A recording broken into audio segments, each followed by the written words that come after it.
Welcome to the...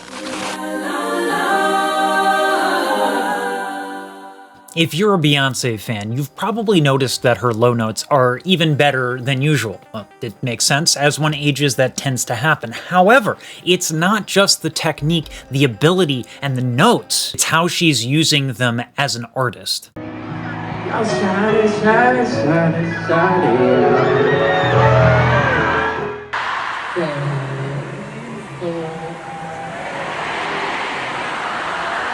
That might sound like casual banter to you, but I encourage you for just a moment to speak in your low end for 10 seconds and tell me how it feels. I'm talking the basement. It is no accident that this is the part of her voice that she uses. She is building anticipation.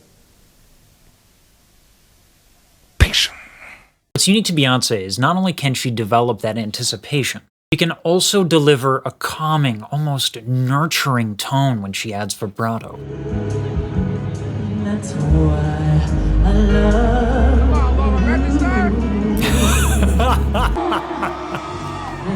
you. Y'all heard that, right? That guy's my hero.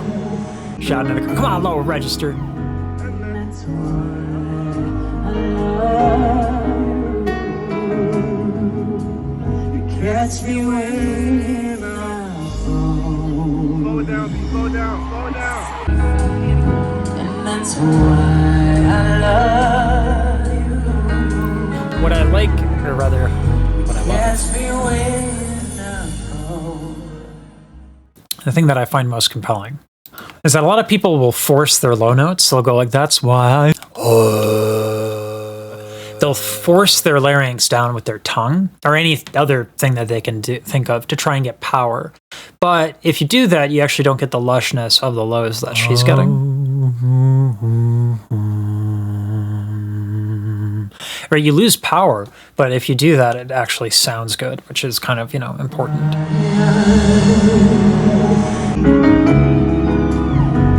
That's why I love you. That's what I'm talking about right there. Catch me when I'm home. Slow down, slow down, slow down. And that's why I love you. Finessing vibrato can be Catch me tricky, when I'm home. and you can see her trying to go for And that's why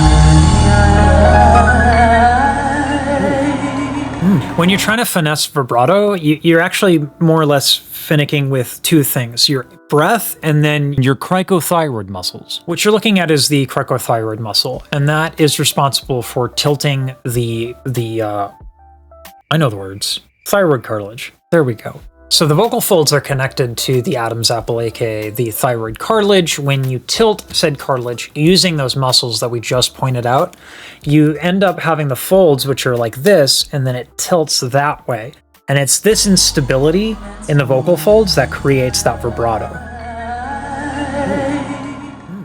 All of this that we just talked about is in competition with a much, much bigger part of the body.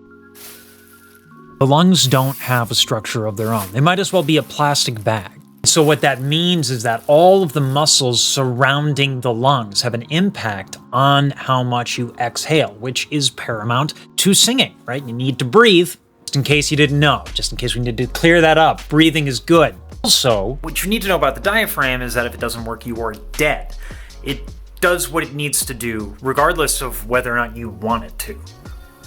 So, what we're learning is that every other part of the body that you can control that is around the lungs, namely your rib cage, that's the particular one that's really important. If those things are jarred and jolted, particularly in an extreme range of the voice, what you're going to find is it's going to be intrusive, and that's being kind. So all of these nuanced little vibrato adjustments that she's making, that's just decades of experience.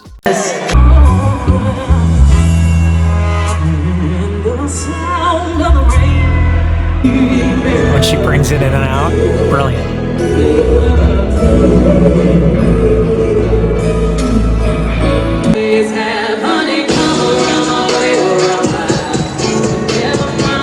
You're so white.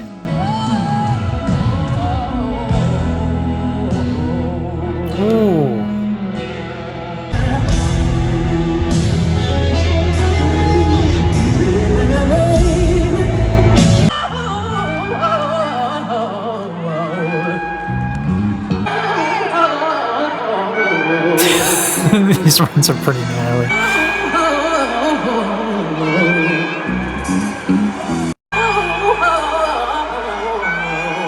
I want to point out too, a lot of people when they do these runs here, you've been seeing a lot in more recent singers where they do the, like, there's a jaw wiggle to give emphasis to the note, whatever, right? They're doing.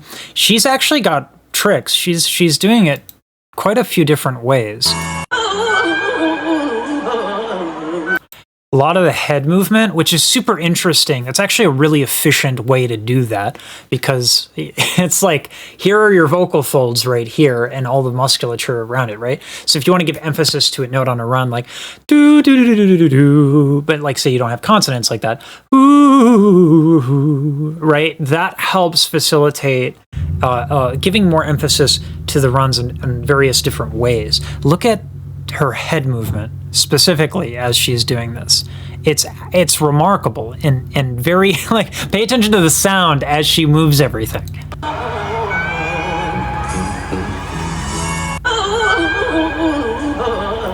You almost get like a yodel in certain instances.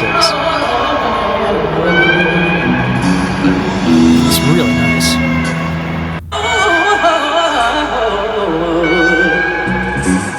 Nice use of aspirates too. Ho. H sound. You can do so many little things to make runs nuanced as opposed to just mushy fast notes. The runs are incredible. They're so nuanced with the way that they sound. People get it twisted where the speed of it matters, but if you have fast runs and it all sounds like mush, that's not music. So someone's made me aware that she had some bronchitis and laryngitis, so that certainly could contribute to the kind of straight tone, a little bit of struggle of getting those low notes out. But it would be doing so because of the same reason as I was initially discussing, which is the difference between the kind of big breath you would use for a little bit more classical singing or jazz or things that are just a little bit more old school versus speech level singing. When you want to have lower notes that are powerful, you need more exhale. You need more breath going out of your face hole. So your exhale matters a lot because when you want lower notes, you have to have fatter folds. So you have to bring a lot of the folds together. So you do that with what's called the Bernoulli effect. As you exhale, the folds come together. Well, if you exhale more of the folds come together, particularly on the low end because the folds are so fat that they generally won't like flip open in a falsetto. So there are two things here. One is if you're singing in a more speech-like capacity, you're not taking in as big of an inhale. This is my speech level low notes. Now watch this inhale. This is my speech level low notes. Very, very, very different and not as good as Beyonce. Go figure. Crazy, right? And so the having this more speech level sound in some of her music, right? Because she writes a lot of different stuff, right? So when she has the more speech level stuff, it can be hard to get those luscious lows that we were hearing in the beginning of the video. But not to mention also that if you have laryngitis or bronchitis, your inhales are compromised, right? You can't get in as much breath. So I'm not worried about good or bad. I'm worried about cause and effect because I think that's more interesting and we can learn a lot, you know, from Beyonce not being at her best and then also being the GOAT. Like, you know, we can understand why, because you have to be able to sing when you feel like shit. You just have to be able to do it if you're Beyonce. And she's doing it, but I want you to know why she's able to do it. Also, apparently she had knee surgery. Usually I mock people who go on and on about how hard singing is relative to other activities. And I'm like, have you been in combat sports? But apparently Beyonce's singing is a combat sport. She's got laryngitis, knee injuries, you name it.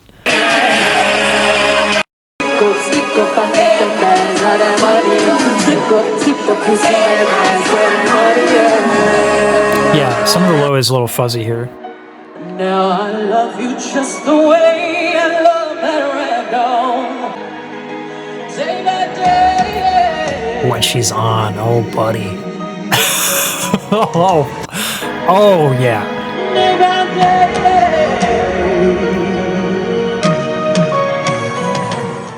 Well, now we're on to belting. We're on to belting now. Things getting exciting.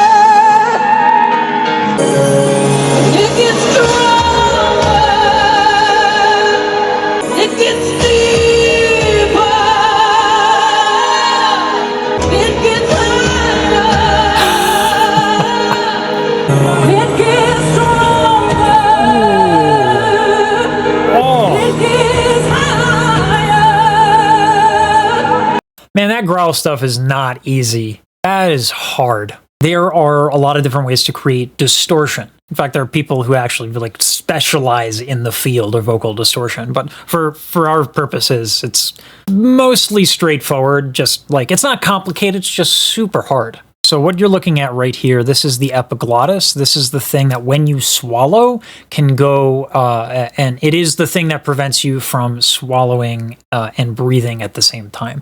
It will open and close different passageways for food and breath, respectively. What you're seeing behind that are the false folds. Now what you're seeing here is an MRI scan from Dr. Reed Blaylock's research on specifically beatboxers who use a tremendous amount of distortion, but for our purposes, it applies. The epiglottis is behind the tongue, so it's right there. You don't really see it yet, but as I play the video, you will. Now, I highly recommend you look at this on your phone at a really, really high resolution because MRI footage is really bad. What you see here, this little line in front of the arrow, that's the epiglottis. And what you're seeing here is that there will be a connection between the false folds and the epiglottis. And so you can see it right here. At the base of the epiglottis, there's contact. I wanted to show you all that because this image with the false folds against the epiglottic is static and is not really a good image about... It's great for, people who are studying medicine, but for our purposes, having a static image like this is not helpful.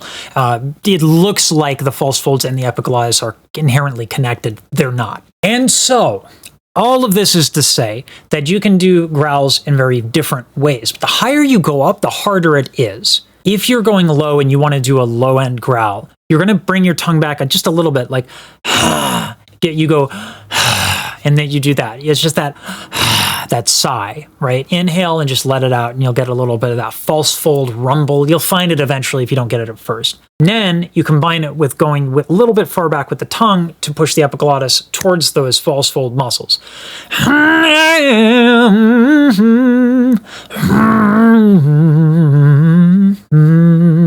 And what you'll hear a lot of times when people do that, they'll bring it in a lot of nasality for two reasons. He says as he brings up one finger. When you add nasality, the air pressure is kind of, it's like a release valve. And that's really advantageous for when you want to do something that's like this, which is not necessarily ergonomic and could cause damage if done poorly. You add the nasality, it adds a little bit of safety. On the other hand, adding nasality also gives you the grittier tone so that when you do a growl, it's supposed to be kind of nasty, right? You get that nasality, it adds a little bit of that flavor. As you ascend, different things can happen.